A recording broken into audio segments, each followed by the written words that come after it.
এবারও টিকে গেছে সেই নির্বাচনী মিথটি। সিলেটে এক আসনে জয়ী হয়েছেন বিএনপির প্রার্থী খন্দকার আব্দুল মুক্তাদির। জয়ী প্রার্থী পরাজিত প্রার্থীর বাড়ি গিয়ে মিষ্টি মুখ করিয়ে এসেছেন। পরাজিত প্রার্থীও তাকে সব সহায়তার আশ্বাস দিয়েছেন। হোসেন আহমেদ সুজাদের প্রতিবেদন, ক্যামেরায় ছিলেন তারেক আহমদ সানি। 1970 সালের ঐতিহাসিক নির্বাচনের পর থেকে সিলেট সদর ও সিলেট সিটি কর্পোরেশন এলাকা নিয়ে গঠিত সিলেট 1 আসনে যে দল জয়ী হয়েছে সেই দলই সরকার গঠন করেছে। এবারও টিকে গেল সেই রাজনৈতিক মিথটি।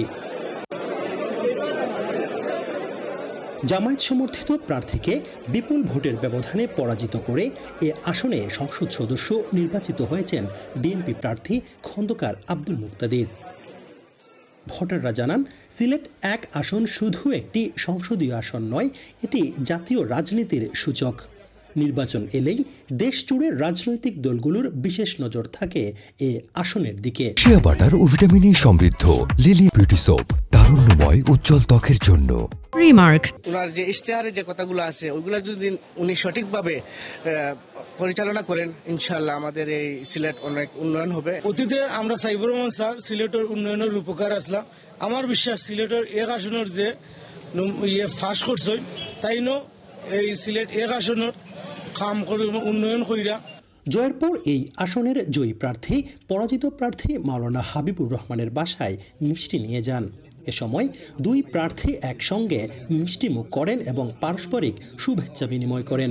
হাবিবুর রহমান নবনির্বাচিত এমপিকে সব ধরনের সহযোগিতারও আশ্বাস দেন।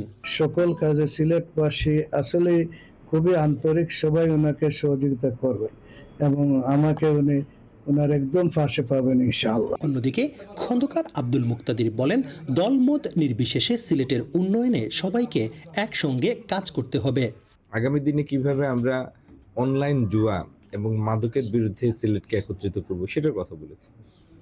এই প্রত্যেকটা কাজ এগুলি শুধু প্রশাসনিক না, এগুলির পিছনে বিশাল রাজনৈতিক কমিটমেন্ট লাগে এবং রাজনৈতিক কমিটমেন্টটা শুধু সরকার দলীয় কমিটমেন্ট না, রাজনৈতিক পরিবার, রাজনৈতিক পরিবেশের কমিটমেন্ট লাগে।